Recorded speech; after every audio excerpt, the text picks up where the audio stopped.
जय श्री कृष्ण भक्तों, आपका स्वागत है श्रीमद् भागवत गीता सार में। अध्याय 18 का हम सार गा रहे हैं। वसुदेवं सुतं देवं कंसचाणूरमर्दनं देवकी परमानन्दं श्रीकृष्ण वन्दे जगद्गुरु।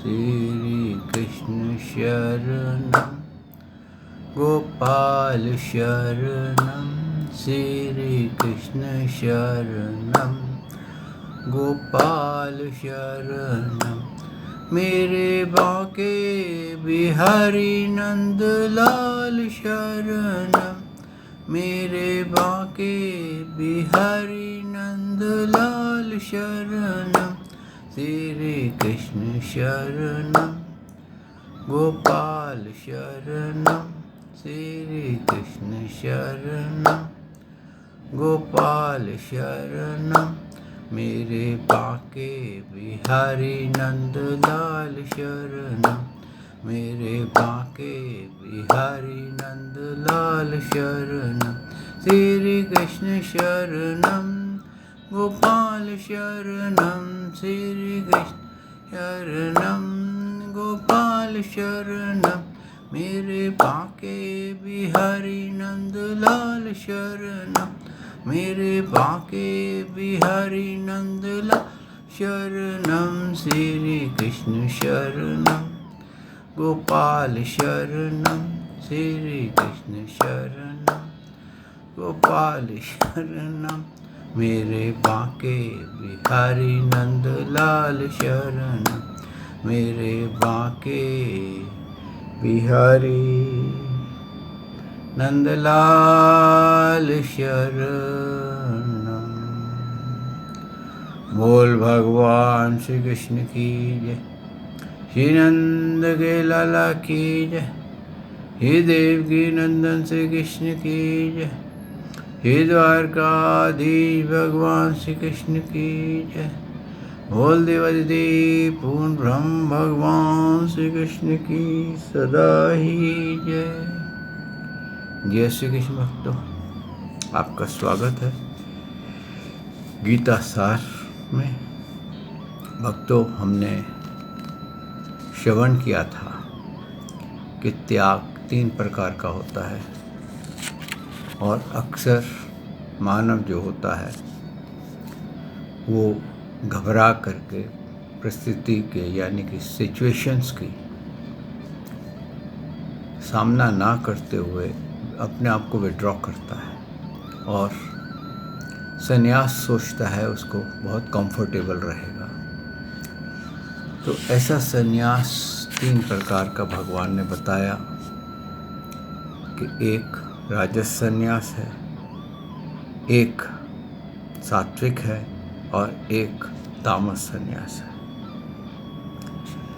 और जो ये संन्यास हैं, इनको जो पूरी तरह से संन्यास का मतलब नहीं समझ पाते, केवल त्याग देना ही उनको ये लगता है कि बस ऐसा करने से ही हम भगवान को पा जाएंगे। तो ये उनकी गलती है।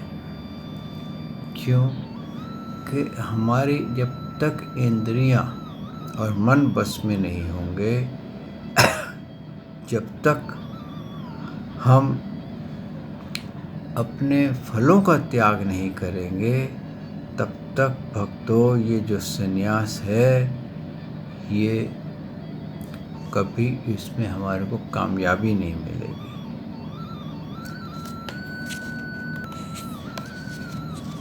भक्तों, इस तरह से हमारे को भगवान ने संन्यास का रहस्य खोल दिया कि हम ये जान सकते हैं कि हम अगर अपने आप को समझते हैं कि हम सात्विक हैं और हम किसी में लोभ में किसी कर्म में नहीं पड़े हुए, तो हम इसका सात्विक राजस और तामस का जो विधि बताई है भगवान ने, उसके द्वारा जान सकते हैं कि हम भी किस में है और ये जो सन्यास लेकर के बैठा है या जिसको हम गुरु बनाने के सोच रहे हैं, ये हमारे को जो शिक्षा दे रहा है, ये भी किस गुण में आता है।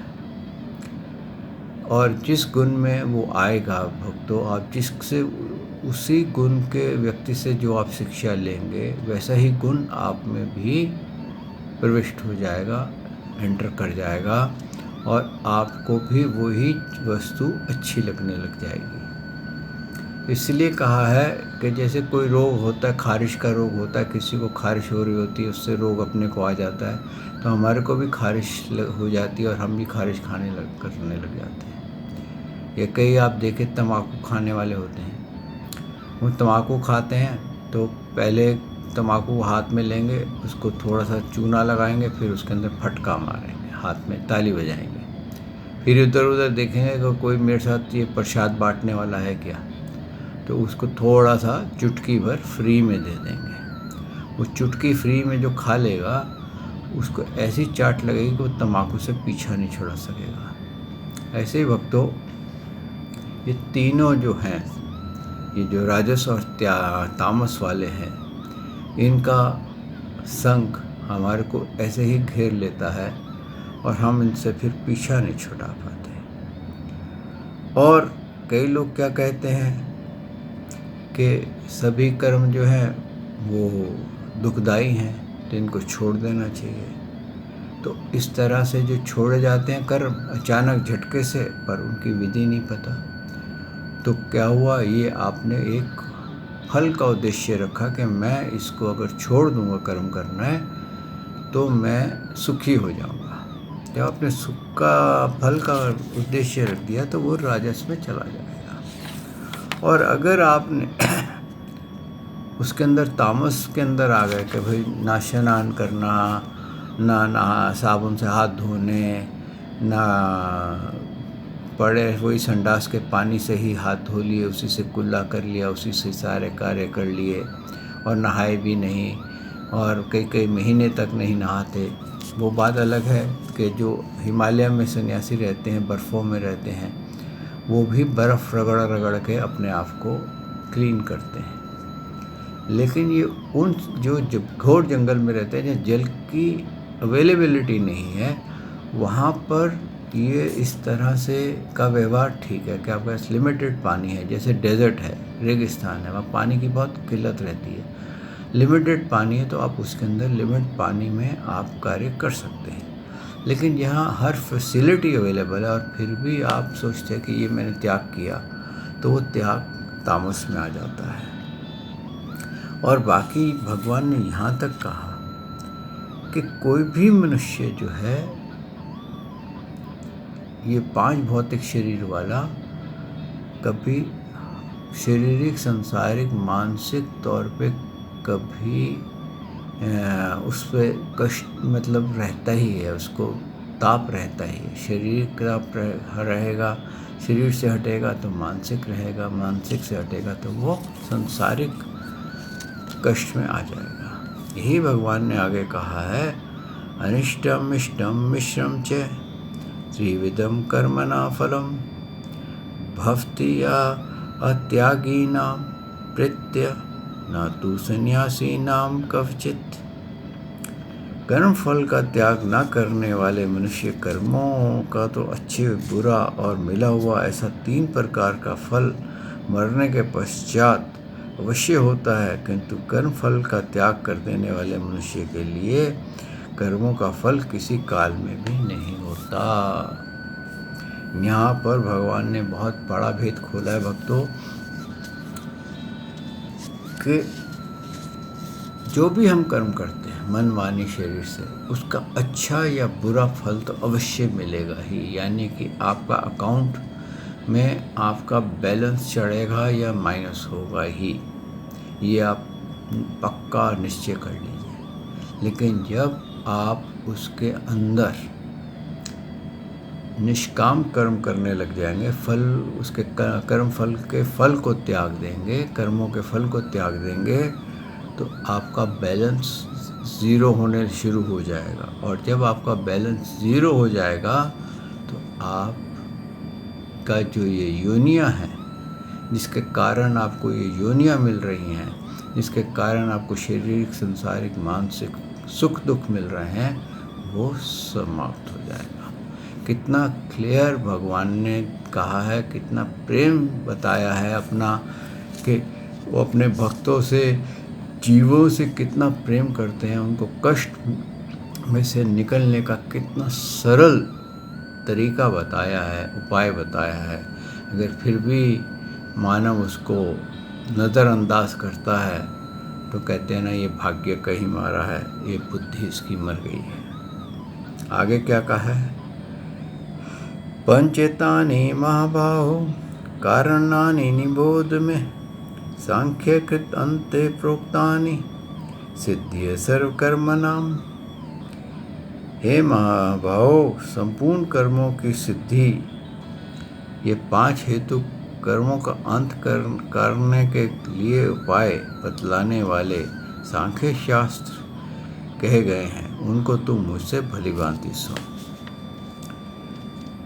इस विषय में अर्थात कर्मों की सिद्धि में अधिष्ठान और कर्ता तथा भिन्न भिन्न प्रकार के कारण एवं नाना प्रकार की अलग अलग चेष्टाएं, और वैसे ही 5वां हेतु देव है।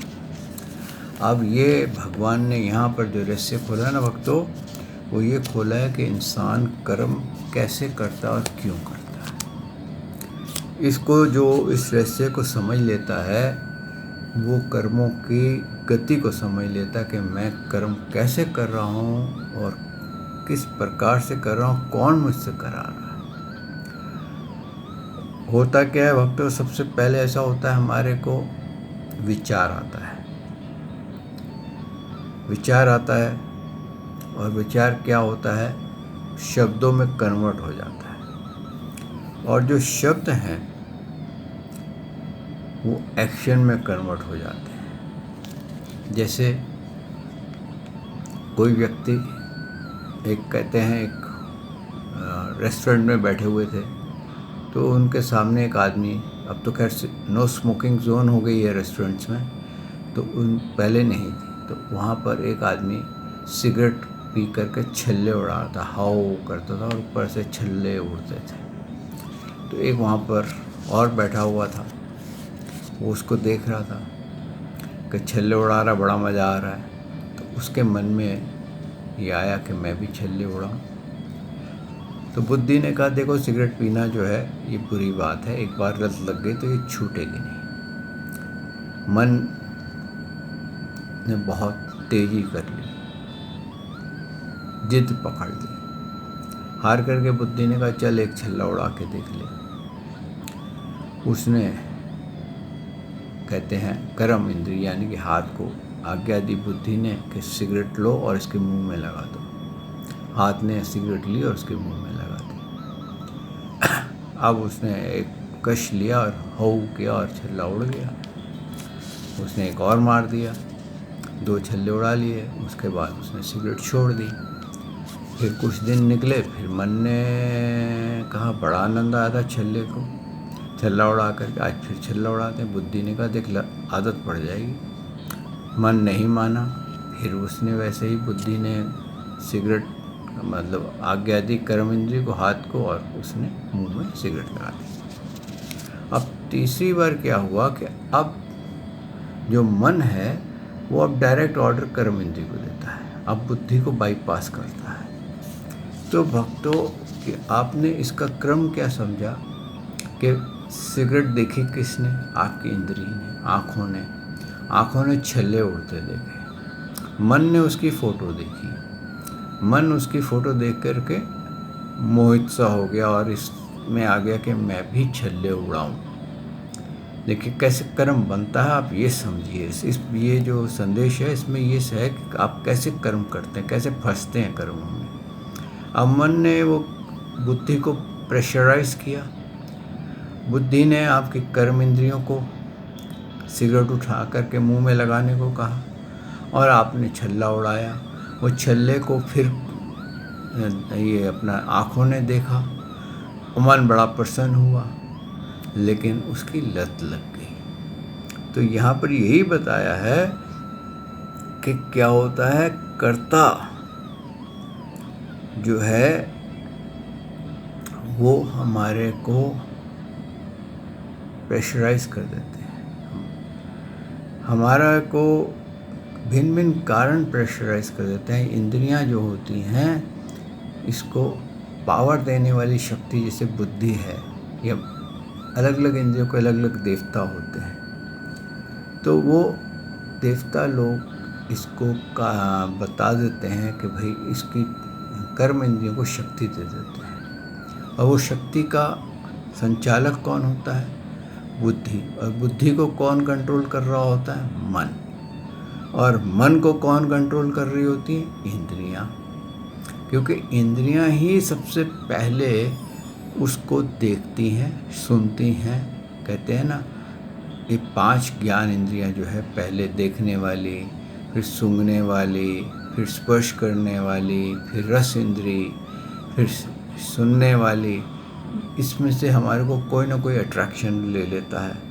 और जब वो अट्रैक्शन ले लेता है तो हमारा क्या होता है कि अब विचार अंदर बन गए। अब विचार अंदर आ गए तो अब विचार जो हैं वो शब्दों में कन्वर्ट हो जाते हैं कि नहीं, मैं ऐसा करूँगा, मैं ऐसा करूँ तो बहुत मज़ा आएगा।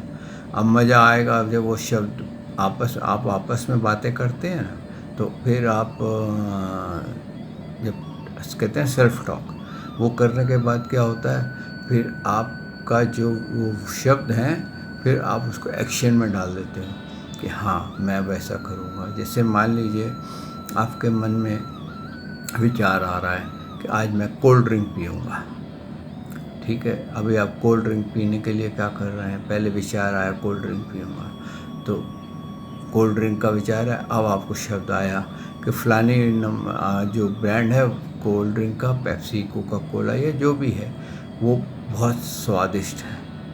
अब आपके ने क्या करा, उसको शब्दों में कन्वर्ट किया। अब शब्दों में जब कन्वर्ट हो गया तो अब आपके मन में क्या आ रहा है कि चल करके मैं पीऊँ। अब आपने अपने जो शरीर है उसको आज्ञा दी कि मुझे दुकान पर लेकर चलो और मैं उसको कोल्ड ड्रिंक का रस इंद्री ने कहा कि मैं इसका रस लूँगी। अब वो आपका शरीर को आप चल करके वहाँ गया, वहाँ खरीदा और उसने आपके मुख में लगाया, रस इंद्री ने उसका रस लिया और आप मन जो था उस रस इंद्री को आनंद में आनंदित हुआ, थोड़ा खुश हुआ और बाद में वो कर्म का रूप ले गया। और वैसे ही ये जो कर्म है भक्तों, जो हम कर्म करते हैं अच्छे बुरे, ये बेसिकली हमारे पूर्व जन्मों के संस्कार हैं। जो हमारे पिछले जन्म का बैलेंस है ना, अकाउंट बैलेंस है ना, उसके मुताबिक हम कर्म करते हैं और उसके मुताबिक ही हम 3 गुणों में घूमते हैं। और अगर हम इसकी भेद खोल लें, इसका भेद जान लें कि हम कब किस वक्त कौन से कर्म करने के लिए किस गुण में आ गए हैं, तो उसको हम स्टॉप कर सकते हैं, उस गुण से हम बाहर आ सकते हैं। उसको कन्वर्ट करके हम, अगर राजस या तामस है तो हम वापस उसको सात्विक में ले जा सकते हैं। क्या होता है भक्तों, जब तामस स्ट्रांग होता है ना तो राजसिक और सात्विक गुण छोटे हो जाते हैं, और जब राजस स्ट्रांग होता है तो तामस और सात्विक छोटा हो जाता है, और जब सात्विक स्ट्रांग होता है ना तो तामस और राजस उसके आगे एकदम डॉट हो जाते हैं। तो ये शक्ति जो है ना गुणों की, ये सिर्फ हम मानवों के पास है और किसी के पास नहीं है। यही भगवान ने हमारे को मन की शक्ति दी है, बुद्धि की शक्ति दी है कि हमारे को बुद्धि से हम अपने आप को कन्वर्ट कर सकते हैं कि हमारे को ये गुण ने पकड़ लिया है, अब यहाँ से निकल के अब यहाँ से निकल जाए। जैसे कि आप देखिए कैसे कितना ये अदालतों में कितनी बहसबाजी होती है, तो वकील क्या करते हैं, हर तरह से दाव अपने विचार रखते हैं जिससे कि जो अपराधी होता है वो निकल जाए, और उसको निकाल भी लेते हैं। उनको मालूम है ये अपराधी है, फिर भी निकाल लेते हैं। ये बुद्धि की शक्ति है। तो जब वो निकाल सकते हैं तो हम खुद नहीं निकल सकते क्या? तो हम खुद भी निकल सकते हैं। इसीलिए हमारे को अपने गुण को पहचानने के लिए भगवान ने यहाँ कहा है। आगे क्या कहा है भगवान ने? आगे भगवान ने कहा है, मनुष्य मन, वाणी और शरीर से शास्त्र के अनुकूल अथवा विपरीत जो भी कर्म करता है उसके ये 5 ही कारण होते हैं। आप देख लीजिए कि जितने कर्म बनते हैं वो इन्हीं 5 ही कारणों से बनते हैं, जो कि इन्होंने भगवान ने यहाँ बताया है। क्या? कि शरीर अधिष्ठान, हम किससे कर्म करते हैं? शरीर से। कर्ता क्या है? कर्ता हमारे मन है, मन और बुद्धि है, जिसको देवता भी कहते हैं। और कारण क्या है? इंद्रियां हैं हमारी कारण, जिसके कारण हम ये कर्म कर देते हैं। और नाना प्रकार के अलग चेष्टाएं, भोग जो हमारे को दिखते हैं उसको। और 5वां हेतु हमारे संस्कार हैं कि हम किसी की अच्छाई करेंगे या हम बुराई करेंगे। तो ये चीज़ आप समझ लीजिए कि आप इसमें से अगर निकल गए तो आप कर्मों की गति से बाहर ना जाएंगे। आगे भगवान ने क्या कहा है? परंतु ऐसा होने पर भी जो मनुष्य अशुद्ध बुद्धि होने के कारण उस विषय यानी कर्मों के होने में केवल शुद्ध रूप आत्मा को कर्ता समझता है, वह मलिन बुद्धि वाला अज्ञानी यथार्थ नहीं समझता।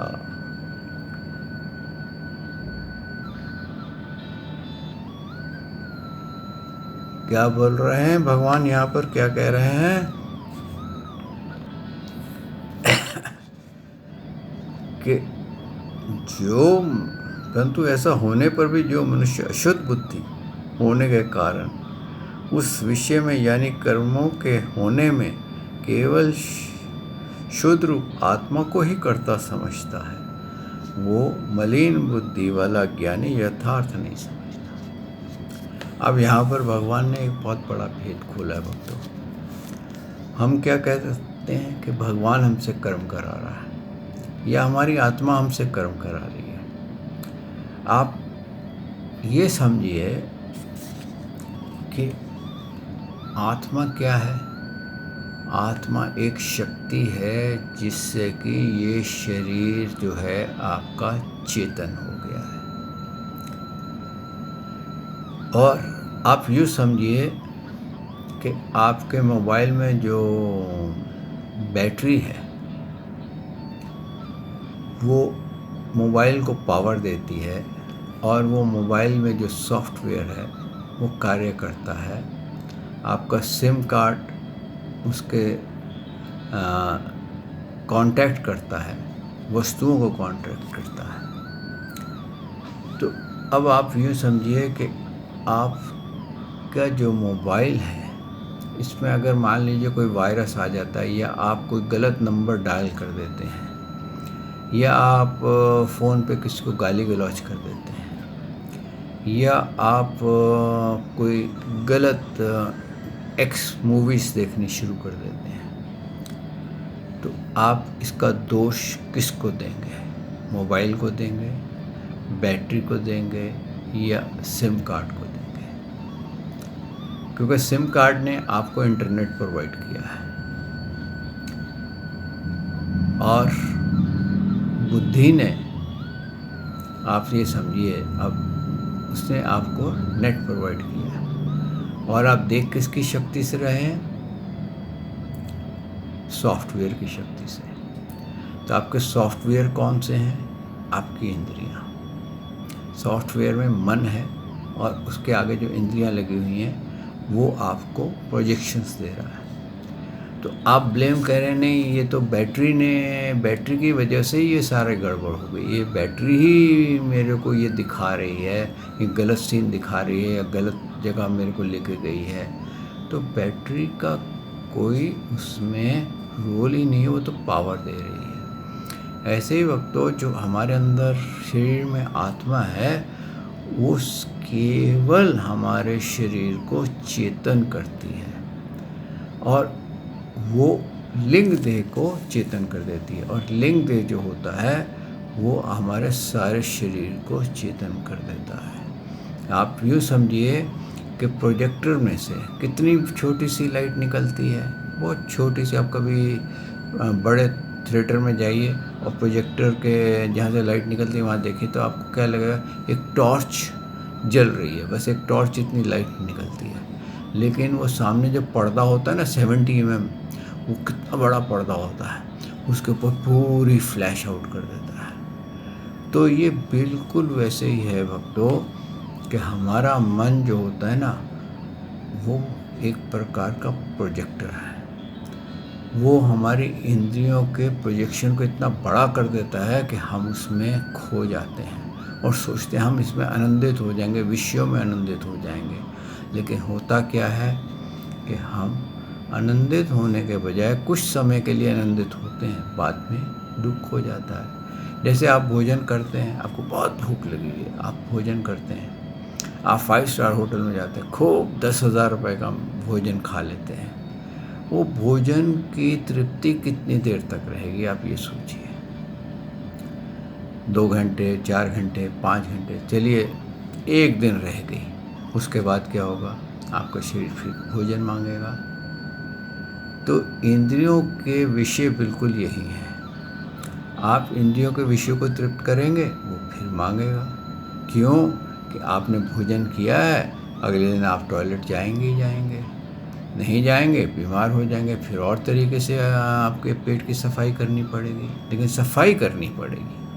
आप ये नहीं कह सकते कि मेरे पेट की सफाई नहीं हो और मेरा सब कार्य चलते रहें और मैं और भी भोजन खाता रहूं। लेकिन जब आपका भोजन डाइजेस्ट नहीं करेगा तो अब क्या होगा, आपके अंदर बदहजमी हो जाएगी, भोजन रुकना शुरू हो जाएगा और उसका नतीजा क्या होगा, आपका पेट खराब हो जाएगा। और पेट खराब हो गया तो आप बीमार हो जाएंगे। लेकिन आप कहें कि नहीं, ये तो मेरी आत्मा ने खाना छोड़ दिया, तो आत्मा ने तो खाना नहीं छोड़ा, आपके शरीर ने खाना छोड़ा। यही भगवान कह रहे हैं कि जब तक हमारी बुद्धि में ज्ञान नहीं होगा, हम इस चीज़ का निश्चय नहीं कर सकेंगे कि हम कर्म किसकी शक्ति से कर रहे हैं और क्यों कर रहे हैं और कैसे कर रहे हैं, तब तक हम उसका आरोप किसको देंगे, आत्मा को। आत्मा से हम किसको देंगे, परमात्मा को। फिर हम क्या कहेंगे, हे भगवान, मैंने क्या पाप किया जो मेरे को ये सज़ा आप दे रहे हो। अरे पाप तो तूने किया और तुझे ही सज़ा मिल रही है। तूने अगर नॉनवेज खाया है और उसकी जीव हत्या का तेरे को भोग भोगना है, तो भगवान थोड़ी ना भोगेंगे, तो तेरा लिंग देह ही भोगेगा ना, क्योंकि आत्मा तो खाती नहीं है। क्योंकि आत्मा तो आप बिल्कुल ऐसे ही है कि आप का जो फ्रिज है वो ठंडा करता है। हाँ, तो आप कहें ये बिजली जो है ये इसको ये बिजली ठंडा कर रही है, बिजली ठंडा नहीं कर रहा, उसका मैकेनिज़्म ठंडा कर रहा है। तो ये मैकेनिज़्म हमारी आत्मा का हमारे शरीर में है। मतलब वो हमारे शरीर को शक्ति देता है, वैसे ही जैसे कि प्लग से बिजली किसी भी इंस्ट्रूमेंट को शक्ति देती है। जैसे कि आपके मोबाइल में बैटरी लगी हुई, इसको भी आपको चार्ज करना पड़ता है। और ये बैटरी की शक्ति किसको देती है, सॉफ्टवेयर को, मोबाइल के इंस्ट्रूमेंट्स को। और वो सॉफ्टवेयर जो है वो उस मुताबिक दिखने शुरू हो जाता है। अगर आपकी आत्मा शक्ति नहीं देगी तो ये शरीर मृत हो जाएगा, यानी कि डेड हो जाएगा। तो जब ये डेड हो जाएगा तो भक्तों फिर आप कैसे ये चलेगा। कहते हैं ना, क्या हुआ, ये तो कोई मर जाता है, क्या हुआ, अरे बाबूजी तो चले गए, बाबूजी चले गए। अरे भैया, बाबूजी तो ये लेटे पड़े हैं, उनके आँखें भी पूर्ण हैं, उनके हाथ पैर भी पूर्ण है, कोई चीज़ की कमी नहीं है, यहाँ तक वजन तक भी उनका सही है। तो बाबूजी कहाँ चले गए, तो क्या चला गया उसमें से वो जो आत्मा उसको जो चेतन कर रही थी लिंग देह के कारण, वो चली गई। तो इसलिए कहा जाता है कि जब आत्मा चली गई तो आप अचेतन हो गए और आपको डेड डिक्लेयर कर दिया जाता है। तो यही भक्तों, आप इस पे विचार कीजिए, शोध कीजिए कि कर्म कैसे बनते हैं, मैं क्या कर्म कर रहा हूँ, जिसके मैं गुरु बना रहा हूँ वो क्या कर्म कर रहा है, मेरे आसपास कौन से कर्म हो रहे हैं। आप उस पर विचार कीजिए और अपने आप को सात्विक कर्मों में लाइए और भगवान के साथ जुड़ते जाइए, क्योंकि ये मानव देह हमें भगवान के पास जीवन मृत्यु से मुक्त होने के लिए मिली है। अब ये हमारे ऊपर निर्भर करता है, हम जीवन मृत्यु से मुक्त होना चाहते हैं या नहीं। अगर मुक्त होना है, भले आप फिर आपको भगवान श्री कृष्ण की चौखट पे आना पड़ेगा। अगर नहीं होना, आप जिसकी भी पूजा करते करते रहिए, लेकिन मोक्ष का द्वार ये मानव देह और श्री कृष्ण है। बस ये इसका ध्यान रखिए।